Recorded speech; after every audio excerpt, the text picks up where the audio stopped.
परवा मी माझ्यासोबत संजय राऊत, अंबादास आणि सगळे तिथे खैरे साहेब होते, सगळेच होते.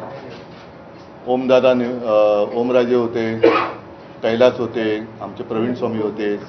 साधारणतः तसं पाहिलं तर सगळे शिवसेनेचे जिल्हा प्रमुख कार्यकर्ते पदाधिकारी यांच्यासह मी एक दिवसाचा मराठवाड्याचा एक मी दौरा नाही म्हणणार, पण मराठवाड्याची भेट घेतली, शेतकऱ्यांची भेट घेतली. कारण तुम्हाला सर्वांना कल्पना आहे, आजपर्यंत काय आसमानी संकट आलेलं नाही अशातला भाग नाही, आपत्ती आलेली नाही अशातला भाग नाही. परंतु यावेळेची आपत्ती ही भयानक आणि भीषण आहे. जणू काही आभाळ फाटलं म्हणजे काय हे दाखवणारी परिस्थिती आहे. आणि मी तुमच्याशी आत्ता बोलतोय, याही वेळेला मराठवाड्यात काही भागामध्ये जोरात पाऊस सुरू आहे. या पावसाने हातातोंडाशी आलेला शेतकऱ्याचा घास, आता हा केवळ शेतकऱ्याचा घास नाही तर आपल्या सगळ्यांचा घास हा अतिवृष्टीने हिरावून घेतलेला आहे.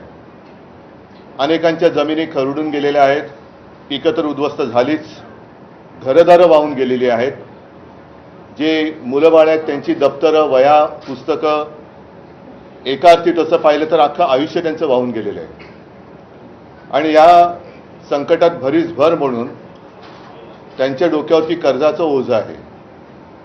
आपल्याला आठवत असेल, आता साधारणतः 1 वर्ष होत आलं किंवा होईल, महाराष्ट्राच्या विधानसभा निवडणुका होत होत्या. तेव्हाही शेतकऱ्यांमध्ये एक असंतोष होता.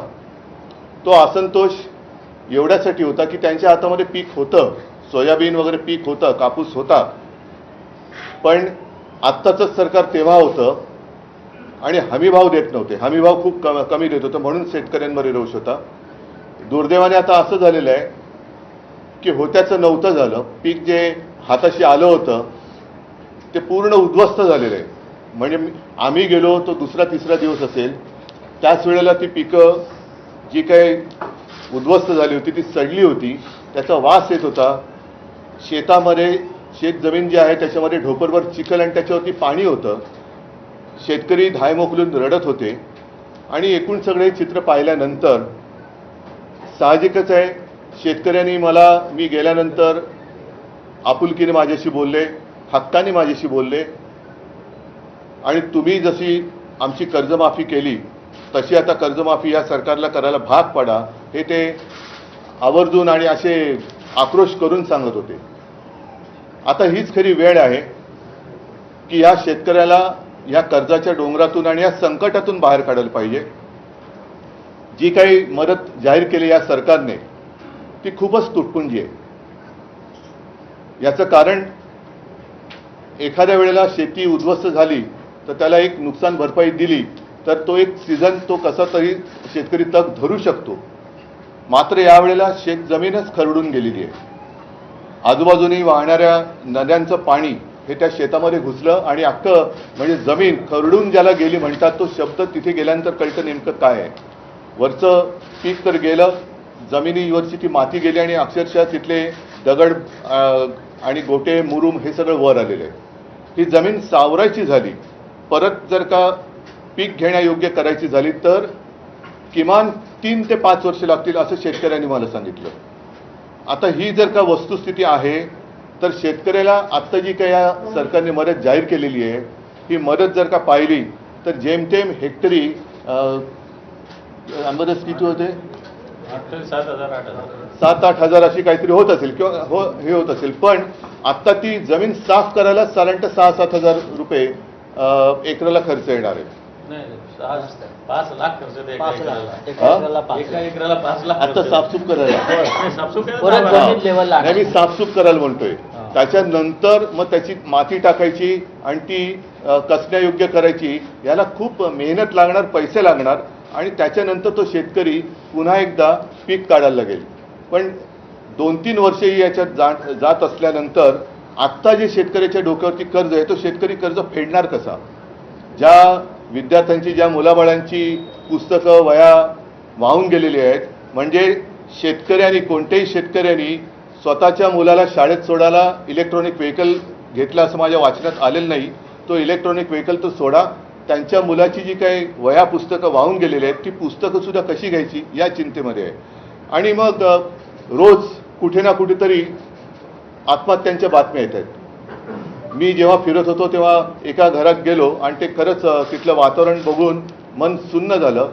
ती बातमी आपणही वाचली असाल, आपल्याच माध्यमातून आम्ही सुद्धा ती बातमी पाहिली, वाचली. 31 वर्षाच्या एका पोराने आत्महत्या केली. 31 वर्षाचं पोर, आणि त्याला जेमतेम 15-20 दिवसाचं बाळ. एक मोठी ती आपण ज्याला म्हणतो ना जॉईंट फॅमिली, तशी ती सगळी असं एक ते मोठं कुटुंब होतं. हा करता करविता पोरगा, डोक्यावरती हे सगळं कर्जाचं ओझं. त्यांना विचारलं मी कर्ज किती, तर 2 लाखाचं कर्ज. आता ही जी काही त्यांची थट्टा चाललेली आहे, भले मुख्यमंत्र्यांनी जाहीर केला असेल, पण माझ्याकडे कागद आहे की गेल्या 2-3 वर्षातली जवळपास 14,000 कोटी रुपयाची जाहीर केलेली मदत अजूनही शेतकऱ्यापर्यंत पोहोचलेली नाही, अजूनही पोहोचलेली नाही आहे. त्याच्यानंतर 2017च्या कर्जमाफीची अजूनही प्रतीक्षा आहे. त्याच्यानंतर आमचं सरकार आलं, मी कर्जमुक्ती केली, कालबद्ध पद्धतीने कर्जमुक्ती केली, त्याच्यातले पैसे त्यांना मिळाले देखील. आणि इतरही वेळेला ज्या वेळेला संकट आलं आम्ही पंचांग काढून नाही बसलो. जे आत्ता मुख्यमंत्री म्हणतात मला याच्यात राजकारण आणायचं नाही, पण जर का केवळ शेतकऱ्यांना न्याय त्यांचा मिळवून द्या, त्यांना मदत करा असं बोललं, याच्यात जर का मुख्यमंत्र्यांना राजकारण वाटत असेल मग जरूर ते राजकारण त्यांनी समजावं. याचं कारण आपणही बघितलं असाल की मुख्यमंत्री तिथे गेल्यानंतर ज्या शेतकऱ्यांनी मदत नेमकी कधी आणि किती करणार एवढं विचारल्यानंतर ते बाबा राजकारण करू नको, आणि त्याच्यामागे पोलीस लागले. मग ही कुठली लोकशाही आहे, कुठलं सरकार आहे, कशासाठी तुम्ही राज्य करताय? ही विविध नैसर्गिक आपत्तीमध्ये झालेल्या नुकसानीकरता मंजूर करण्यात आलेल्या निधीची यादी आहे, आणि ती साधारणतः अवेळी पाऊस पासून ढगाळ वातावरण, सततचा पाऊस, सततधार ज्याला म्हणतो, अतिवृष्टीमध्ये आहे, चक्रीवादळ आहे, हे साधारणतः मार्च 23 पासून गेल्या काही वर्षातली आहे. ती 14,000 कोटी, 13,000 काय 800 काहीतरी कोटी, म्हणजे साधारणतः 14,000 कोटीची जाहीर झालेली रक्कम अजून त्याच्या हातात मिळालेली नाही आहे. आणि म्हणून आमची मागणी अशी आहे की या शेतकऱ्याला सरसकट कर्ज मुक्त केलं पाहिजे. आणि त्याचबरोबरीने ज्याप्रमाणे पंजाबमध्ये मी ऐकलं की तिथे हेक्टरी 50,000 रुपये हे शेतकऱ्याला त्यांनी कालबद्ध कार्यक्रम ठरवून जाहीर केलेले आहेत, याला म्हणतात सरकार. तसंच महाराष्ट्रामध्ये सुद्धा एक आहे ना, पंजाबमध्ये 1,600 आणि हिमाचलला 1,500 कोटीची मदत पंतप्रधानांनी केली, अजूनही आपल्याकडे केलेली नाही आहे. पण पंजाबच्या मुख्यमंत्र्यांनी जसं हेक्टरी 50,000 रुपये जाहीर केलेले आहेत, तसंच महाराष्ट्रातल्या सुद्धा सरकारने, डबल इंजिन आहे ना, आणखीन त्याला एक डबडं लागलेलं आहे. म्हणजे डबल इंजिन आणि किती त्याला डबे लागले त्याची कल्पना नाही आहे. परत वरचं एक मोठं आहे धूर सोडणारं इंजिन, त्यांची मदत घ्या. कालच मुख्यमंत्री पंतप्रधानांना भेटले आणि महाराष्ट्राच्या परिस्थितीबद्दल चर्चा केली.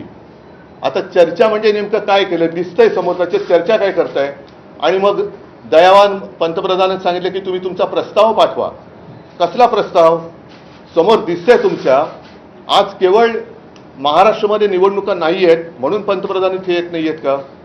बिहारमध्ये निवडणुका आहेत म्हणून पंतप्रधानांनी बिहारमध्ये आत्ताच निवडणुकीच्या पार्श्वभूमीवर तिथल्या महिलांची मतं मिळवण्यासाठी 10,000 रुपये त्यांच्या खात्यात केंद्राकडनं टाकलेले आहेत. 75 लाख महिला. 75 लाख महिला. म्हणजे तुमची मतचोरी पकडली गेल्यानंतर तुम्ही काय बिहार खरेदी करायला निघालात? बिहार तुम्हाला काय खरेदी विक्रीची गोष्ट वाटली? आणि अजूनही आमच्या लक्षात आहे की 5-7 वर्षापूर्वी बिहारच्याच निवडणुकांमध्ये ह्याच पंतप्रधानांनी जवळपास 1.25 लाख कोटीची मदत तिकडे जाहीर केली होती. ती मदत मिळाली की नाही मिळाली मला कल्पना नाही. बिहारला मदत केल्यामुळे किंवा मदत करत असल्यामुळे आमच्यात पोटदुखी नाही आहे.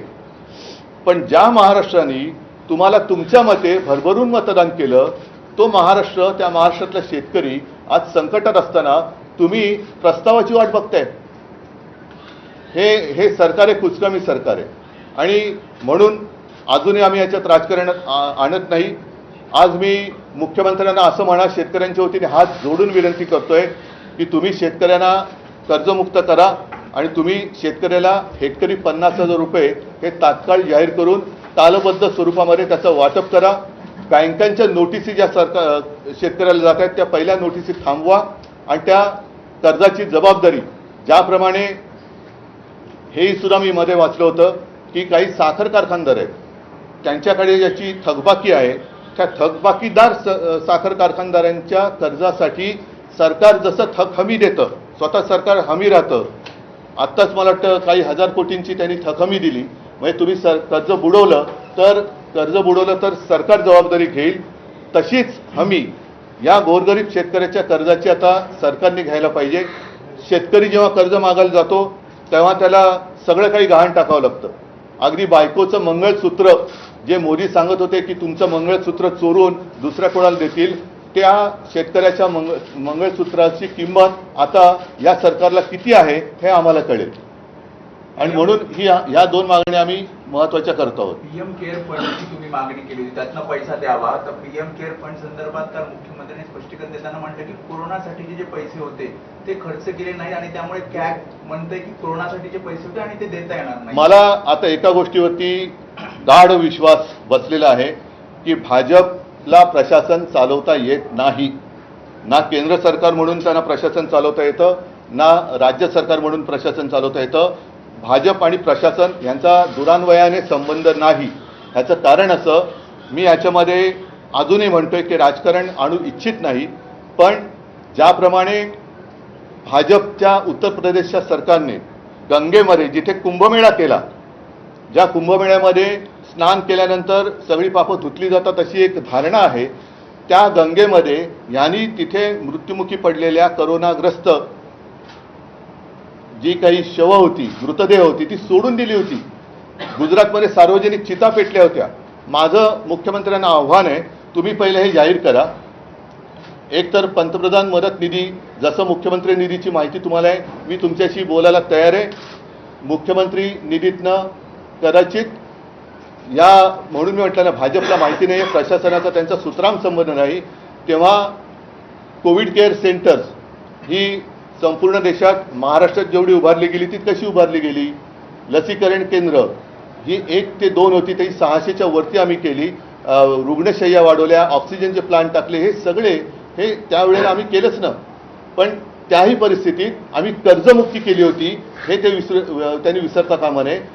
पंतप्रधानांनी स्वतःच्याच रिकाम्या थाळ्या बडवायला सांगितल्या होत्या. त्यावेळेला आम्ही जनतेला 5 रुपयात शिवभोजन दिलं होतं, हे मुख्यमंत्र्यांनी विसरता कामा नये. आणि मला असं वाटतं की या विषयावरती आपण जरूर बोलू शकतो.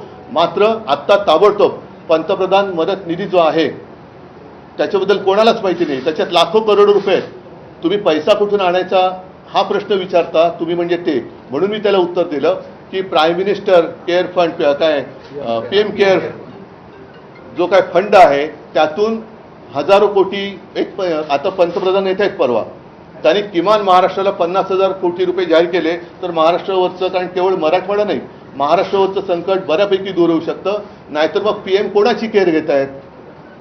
पीएम केअर म्हणजे कोणाची केअर? आत्ताच ते द्या ना.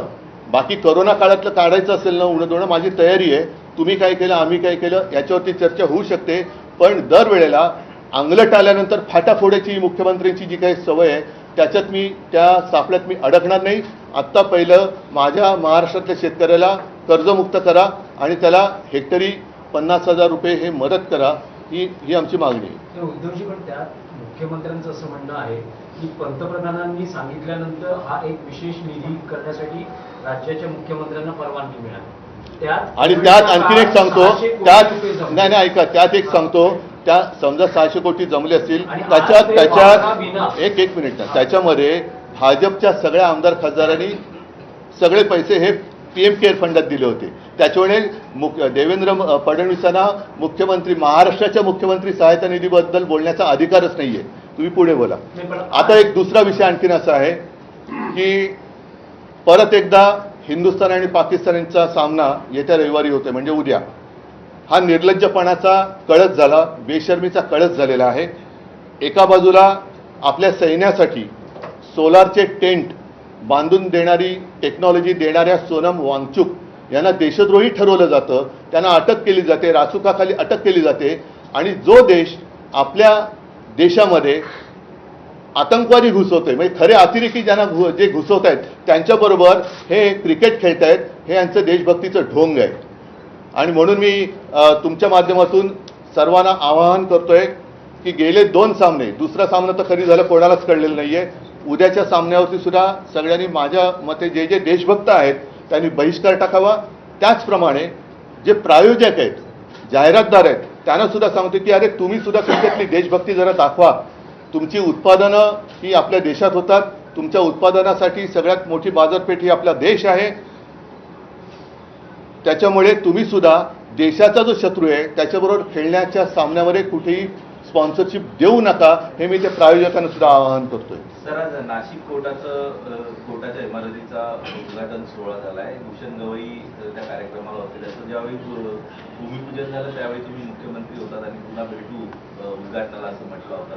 भूषण गवई म्हणतात उद्धव ठाकरेंचा योग नव्हता.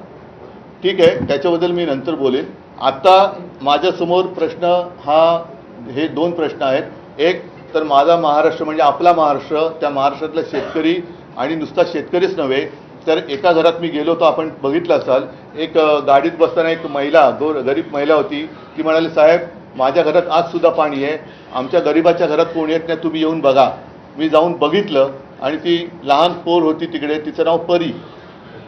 आणि मला खरंच मन हेलावून गेलं की सगळं उद्ध्वस्त झालं असताना सुद्धा त्या घरात गेल्यानंतर तिथल्या महिला लगबगीने सांगत होत्या की अरे ओवाळणी करा. म्हटलं ताई ओवाळणी करू नका, जेव्हा तुमचं सगळं व्यवस्थित होईल तेव्हा मी नक्की येईन. आता माझी आणखीन एक मागणी अशी आहे की आजची जी काही घरं आहेत ज्याच्यात काहीच नाही, त्याला भिंती तर जेमतेम भिंती आणि वरती पत्रे आहेत, अशी काही घरं वाहून गेलेत. तुमची प्रधानमंत्री आवास योजना ही काय आहे नेमकं भानगड? या अशा घरांना, कच्ची घरं जी आहेत त्या घरांना तुम्ही पक्की घरं द्या ना. पक्की घरं का देत नाहीत? प्रधानमंत्री आवास योजना तिकडे पाहिजे.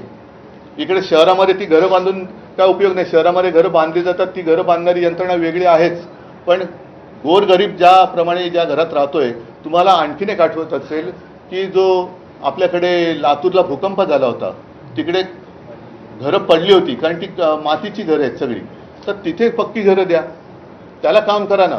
प्रशासन म्हणून मी म्हणतोय परत परत की भाजपला सरकार चालवता येत नाही, याच्यावरती आता माझा अंधविश्वास नाही तर डोळस विश्वास आहे.